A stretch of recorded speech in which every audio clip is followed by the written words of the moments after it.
Je suis là pour un concert qui va être donné au profit de la Fondation Thierry Latran, qui donc s'occupe de financer la recherche pour trouver un traitement contre la sclérose latérale amyotrophique, qui s'appelle aussi maladie de Charcot. Il faut savoir qu'il y a, mis à part les associations nationales dans les différents pays, il n'y a pas d'organisme au niveau européen qui est dédié à la sclérose latérale amyotrophique.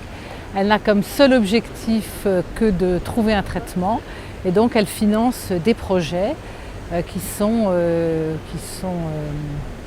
appelés en fait par appel à projet. On fait un appel à projet tous les ans et ce sont les meilleurs projets au niveau européen qui sont sélectionnés par un comité scientifique lui-même aussi européen.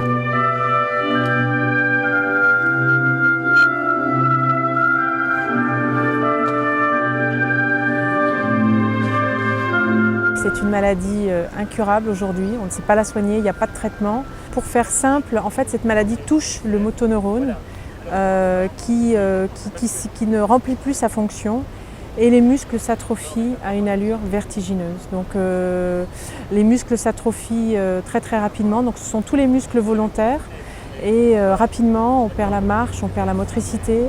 Et l'espérance de vie est en moyenne entre 4 et 5 ans. Alors ensuite, il y a deux formes de SLA. On a la forme bulbaire, donc là c'est une forme qui touche d'abord le haut du corps. Donc on peut par exemple très vite perdre la parole, avoir des difficultés de déglutition. Donc la maladie est souvent centrée sur le haut du corps.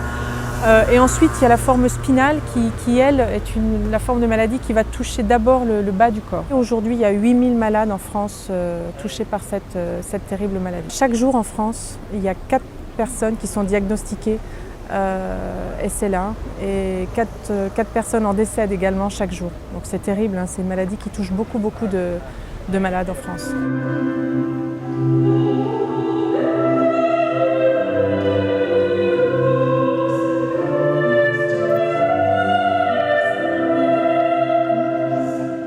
En 2000, le jour d'un réveillon, enfin le soir de réveillon de l'an 2000, justement, ça m'est tombé dessus. Ouais, disons que je m'en suis aperçue au cours d'un repas.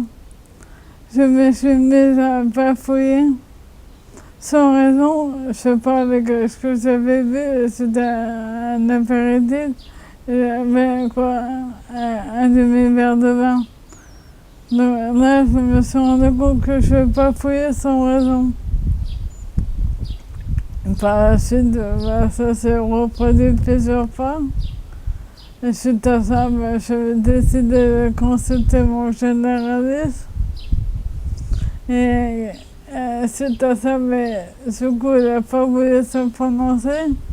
Mais il revient dans 3 mois. Il faut que je le fasse. Et puis là, il a compris que j'étais atteinte de SLA, quoi. Mais seulement, il ne me l'a pas dit.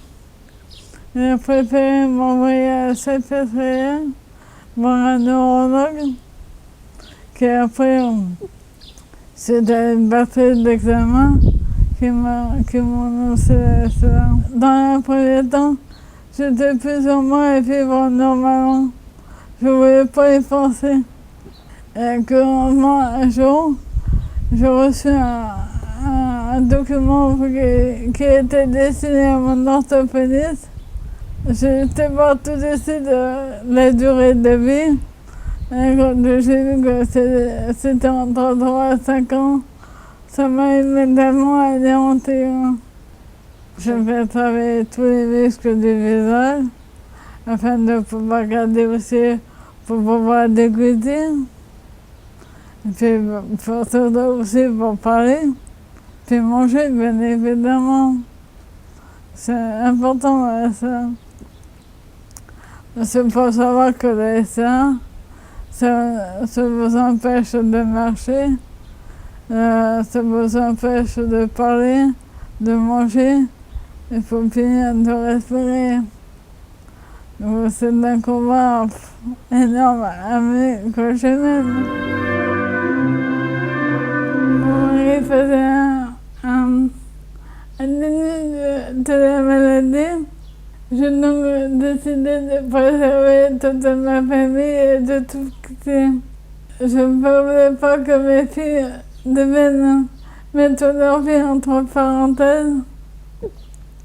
Parce que je savais que pour les gens de malades, c'est dur endurer cela. Mais il faut savoir que pour les familles, c'est aussi très difficile. Et je les ai épargnés de ça. Donc, en faisant faire un séjour à l'hôpital Marne en 2005, j'ai décidé en 2006, en juillet 2006, de tout quitter, de venir vétérinaire. Déjà par sa beauté, par la beauté des Pays Basques, puis aussi pour les températures. Parce qu'il faut savoir que pour les seins, la chaleur c'est très bon. Et je crois que aussi maintenant, au bout de 14 ans de maladie, je crois que les clients ont aussi été efficaces.